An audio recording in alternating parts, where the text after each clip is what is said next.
आदरणीय मंच और सभी उपस्थित भाई और बहनों, गुरु वक्ता खास करके डॉक्टर कासले जी, डॉक्टर मानी जी ने जो कुछ कहा है वो बहुत ही वैल्यूबल था, महत्वपूर्ण था और इससे मैं पूरी तरह से सहमत हूँ। एक मुद्दा जो डॉक्टर कासले जी ने कहा, मुद्दे दो है, ये जो इंडियन पिनल कोड और साथ साथ दूसरा एक कानून है एविडेंस एक्ट। इन दोनों कानूनों में पूरी तरह से तब्दीली आती है। मैं जिस फाइनेंशियल सेक्टर से जुड़ा हुआ हूँ, वो जब टेक्नोलॉजी का एडवांसमेंट होते गया 90 के बाद, तो एक जरूरत महसूस हो गई कि कानूनन हम एविडेंस, जो बैंकिंग सेक्टर हो, इंश्योरेंस सेक्टर हो, तो टेक्नोलॉजी का इमरजेंस होने के बाद बहुत सारी तब्दीलियां तो एविडेंस एक्ट में आती है। किसको एविडेंस माना जाए, कागज को या किस ढंग से ट्रांजैक्शन को। तो एविडेंस एक्ट में तब्दीली हो गई, टेक्नोलॉजी एक्ट बना, इंफॉर्मेशन टेक्नोलॉजी के एक्ट के बारे में बहुत कुछ आया। लेकिन उन्होंने एक मुद्दा कहा डॉक्टर कासले जी ने कि टेक्नोलॉजी का इम्प्लीमेंटेशन करते वक्त वो टेक्नोलॉजी कौन इम्प्लीमेंट कर रहा है, तो उसमें बहुत सारी गड़बड़ियां हो सकती है। मैं इस मुद्दे को मानता हूं क्योंकि आज के तारीख में ये टेक्नोलॉजी हैंडल करने वाले पिछले दशक में जितने भी लोग दुनिया भर के हैं, उसको गलत ढंग से इस्तेमाल कर रहे हैं। लोगों के हित में वो नहीं है, वो सत्ता के हित में है। तो एक बहुत बड़ा एक उदाहरण हमारे सामने है। तो ये एक बात हो गई, मैं और भी उसके बारे में कहूंगा। लेकिन ये इंडियन पिनल कोड के बारे में जो फिलोसॉफिकल बैकग्राउंड डॉक्टर मानी जी ने कहा, इस पर आपको ज्यादा गौर करना पड़ेगा कि हमको वसाहतवाद या कॉलोनियल रूल में जो कुछ भी है उसको बदलना है। ये भाषा होम मिनिस्टर की थी while introducing changes in the Indian penal code, और उसको संस्कृत के नाम दिए हैं। ठीक है, नाम हिंदी हो सकते हैं, संस्कृत हो सकते हैं, उसकी चर्चा ज्यादा इंपॉर्टेंट नहीं है। लेकिन चेंजेस क्या है? इंडियन पिनल कोड जब आया, ऑब्वियसली ईस्ट इंडिया कंपनी का राज आने के बाद ब्रिटिश जमाने में जितने वहां पे कानून बने वो उनका एक प्रियम्बल था। और जो बात डॉक्टर मैकॉले के बारे में उन्होंने कही कि यहां पे कानून का राज होगा, ब्रिटिश शासक तो विदेशी थे, हमारे देश पे हमको गुलामी रख के वो राज कर रहे थे। फिर भी एक सोच, जो ब्रिटेन खुद को सबसे बड़ी एक लोकशाही मानता है, आजकल वो अमेरिका में बोलता है। हम कहते थे कि इंपीरियलिस्ट नेशंस है, साम्राज्यवादी है। लेकिन ईस्ट इंडिया कंपनी जो एक मॉडर्न कंसेप्ट है 300 साल पुरानी, तो ईस्ट इंडिया कंपनी का राज इस देश में आने के बाद एक कानून की राज की बात वो करते हैं। और उसमें इस देश में जो धर्मवादी ताकतें हैं वो अनसिविलाइज है, और वहां के सवाल आते हैं कस्टम्स एंड कस्टमरीज प्रैक्टिसेस। इस सवाल पर इन दोनों ने जो कहा है, इस पर गौर करना जरूरी है।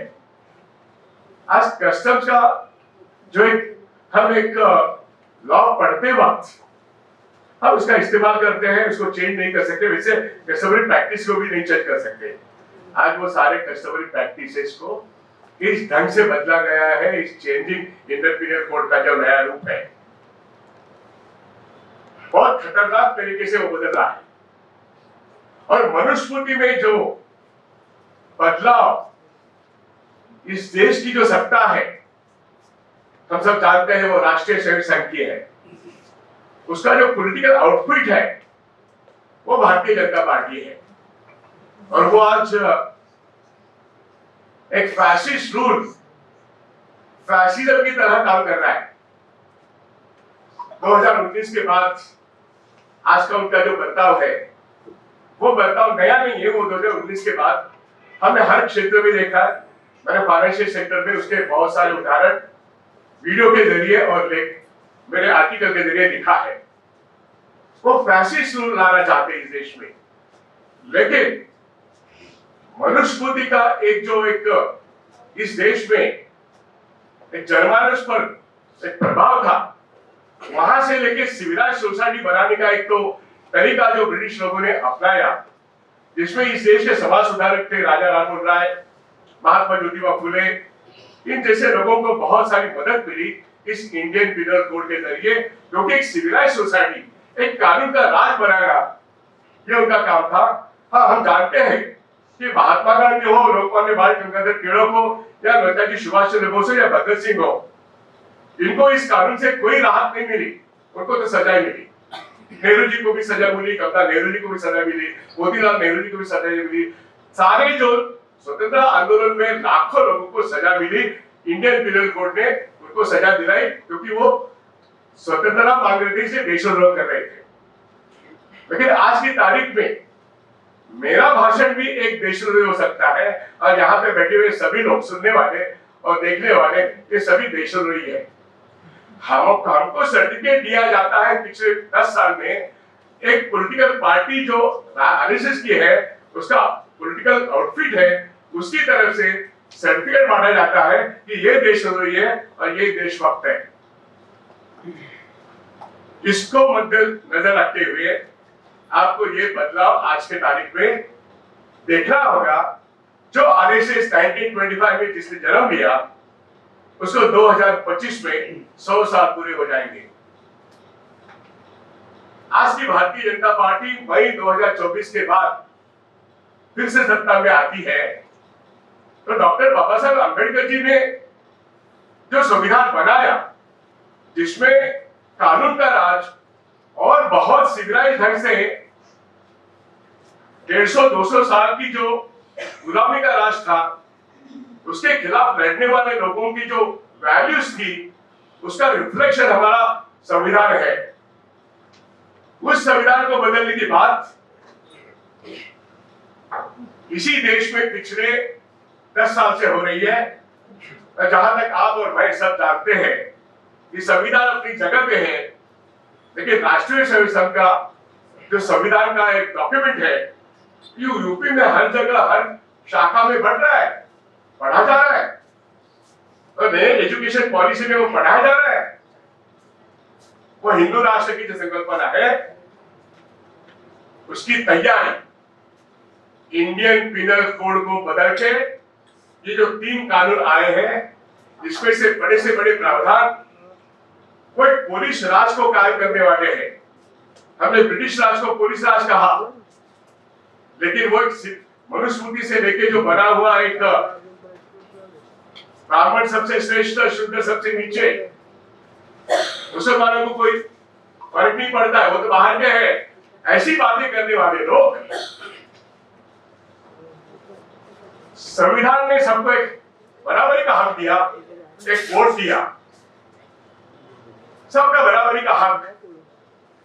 अब 2025 को ये बराबरी का हक खत्म करने के पहले इंडियन पिनल कोड में जो न्याय का हक होता है, इसी को उन्होंने बदल दिया। हमने पिछले 5 साल में यूएपीए देखा है, उसके पहले टाडा भी देखा है। यूएपीए के अगेंस्ट यहीं पर हमने से कुछ लोग उसका विरोध करने के लिए आए थे, आपको याद है, आपने मीटिंग बुलाई थी। उसमें से अभी 4-5 लोग बाहर है, सुधा भारद्वाज जी मैडम है, और ये बात करने वाली हमारी तीस्ता मैडम हमने जाके बाहर भी आ गई, लड़ने वाली लेडी है। एक लड़ाई उन्होंने की, हमारा right to speech, right to expression, ये जो फंडामेंटल राइट्स है, राइट टू, मतलब ये सारे कॉन्स्टिट्यूशन राइट्स है, इसको खत्म करने वाली बात इंडियन पिनल कोड में पहले आई है। संविधान में बहुत सारा चीज आएगा, लेकिन पिछले 5 या 10 साल हमने आज के संविधान के कानूनों को भी पैरों तले कुचलते हुए देखा है। तो ये आगे के दिन इतने खतरे वाले हैं कि हमको वो 2025 नहीं देखना है।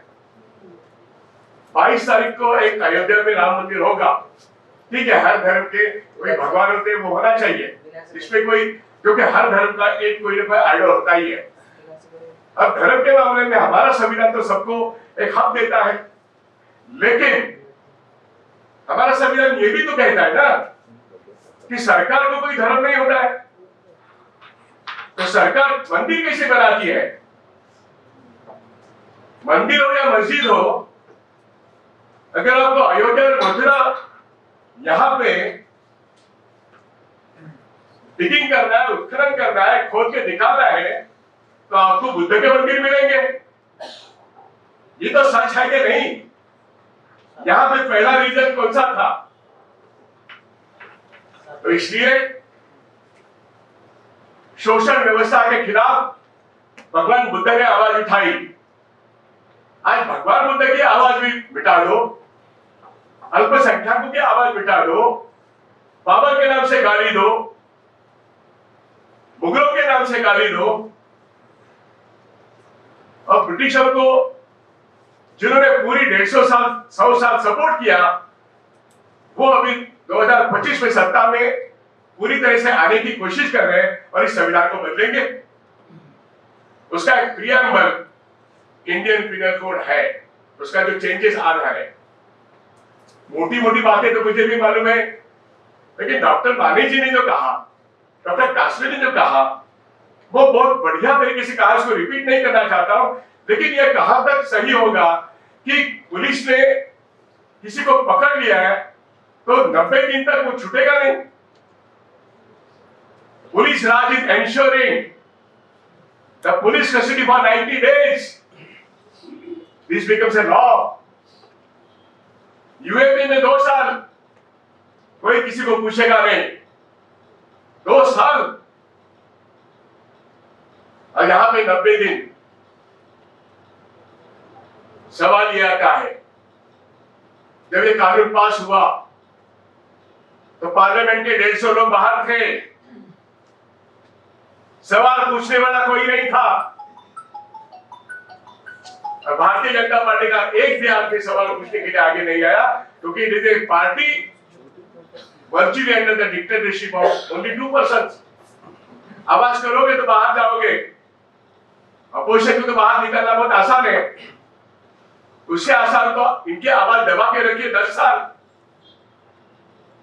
मतलब इस देश की जनता की आवाज को दबाने का एक तरीका इंडियन पिनल कोड का यह नया रूप है। मैं लॉ का स्टूडेंट हूं, मैं लॉयर नहीं हूं, काला कोट नहीं पहना है, लेकिन मैं ये कह रहा हूं कि without going to the parliament, एक इंडियन आईडीबीआई बैंक 2 साल पहले बेचने का इरादा हो गया। आप तो कह रहे हैं कि इंडियन पिनल कोड आ गया, मैं तो कह रहा हूं आईडीबीआई बैंक का जो लॉ है 1964 का, उसको एक रिपील किया गया 2002 में। अगर आपको बिजनेस फ्री करना है और कुछ अमेंड करना है और एक बार रिपील करना है तो जाओ ना पार्लियामेंट के पास, नहीं गए। पिछले 10 साल में नहीं, पिछले 5 साल में, मैं इसलिए आपको ये बता रहा हूं डेंजर क्या है। Without approaching to the parliament, forget about any member of political party, without approaching the parliament, a group of officers, जिसको डिपो कहते हैं, डिपार्टमेंट, और क्या उसका नाम, इन्वेस्टमेंट के लिए कहा गया है, और वो एक एडमिनिस्ट्रेट करेगा फॉर व्हाट? पिछले 3 बजट में ये जो फैसिस्ट रूल है, मैं बार बार फैसिज्म इसलिए कह रहा हूं, हिटलर एक फैसिज्म का सिंबल है, और उसके साथ साथ उसका जो पुलिस है, उसको गेस्टापो कहते थे। गेस्टापो किसी के घर के ऊपर दरवाजे पे नॉकिंग करता था तो मान लो वो अरेस्ट हो जाता, कोई दहशत फैलाना। Hitler was represented by the Gestapo। आज इंडियन पिनल कोड में जितने सारे तब्दीलियां आई है, it is a reflection of the present ruling system, her police वो गेस्टापो बन के आएगा आपके दरवाजे पर, वही कानून बन जाएगा, वही रिप्रेजेंट करेगा सेंटर को। वो कानून इस देश के किसी भी न्यायालय को मानना पड़ेगा। और इसलिए यूएपी में 2 साल, यहां पे 90, लेकिन 90 दिन 2 साल हो सकते हैं। तो ये बहुत खतरनाक है। मॉब लिंचिंग के बारे में उन्होंने 2 उदाहरण दिए। मैं डॉक्टर कासलजी का उदाहरण जो है उसको ज्यादा एक्सप्लेन करना चाहता हूं। मॉब लिंचिंग का एक सवाल इस नए कानून में आया, इसलिए डॉक्टर मानेजी ने कहा कि कम से कम मॉब लिंचिंग जो दलितों का हो रहा है इसके बारे में लिखा तो सही, लेकिन आप गुनहगार किसको मानोगे? डॉक्टर कासलजी ने कहा मॉब लिंचिंग करने वाला निकल जाएगा, लेकिन पूरे मॉब को वो अंदर लेके जाएंगे कस्टडी में और सभी गुनहगार होंगे। तो पूरा दलित समुदाय, पूरा मुस्लिम समुदाय, पूरा अल्पसंख्यक ये गुनहगार है। यही तो मैंने देखा है दिल्ली में हुआ तबलीग के बारे में। इसलिए डॉक्टर कासलजी ने साहब का जो इंटरप्रिटेशन बताया वो इंटरप्रिटेशन बहुत डेंजरस है। I don't like this community, so entire community is, that is exactly CA. CA क्या है? इस देश के अल्पसंख्यकों को देश के बाहर निकालो, यही तो वो कानून है जिसके खिलाफ लोग लड़ते हैं और कुछ हद तक जीतते भी गए। हाँ, कुछ हद तक जीतते भी गए। मैं भाषण नहीं करना चाहता था, लेकिन ये सवाल ऐसा है, हर आम आदमी के पास हमको ये लेके जाना पड़ेगा, क्योंकि वो ही is going to be victim of the entire circumstances, he will be arrested first. तो क्रिमिनल्स एंड क्रिमिनलिटी का जो सवाल उन्होंने खड़ा किया, आप समझने की कोशिश करो। मैं क्रिमिनल नहीं हूं तो भी मैं क्रिमिनल बन सकता हूं। अब क्रिमिनलिटी तो खत्म वही करेंगे और जिनको वो क्रिमिनल कहेंगे वही क्रिमिनल होगा और हम सब क्रिमिनल रहेंगे। और इसलिए आज का ये सवाल जो है sedition to treason, sedition law के बारे में तो कुछ नहीं कहा, ट्रीजन तो उसके बारे में सब कुछ पुलिस राज में आएगा। मेरे सामने सवाल है, पूरा फाइनेंशियल सेक्टर जून के बाद ऑलरेडी कैबिनेट डिसीजन हो चुका है।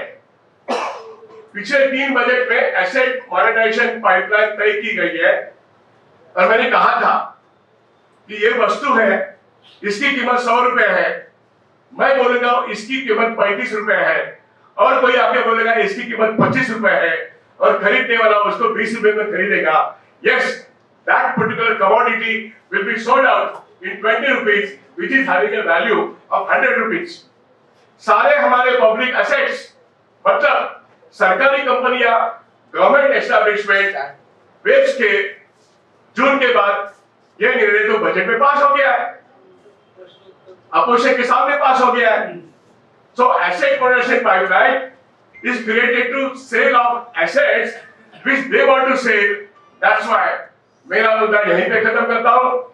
ये without going to the parliament ये लॉ बना है, पीपल का एक अथॉरिटी चला रहा है, अब it has got unchallenged. Court क्या कर सकता है?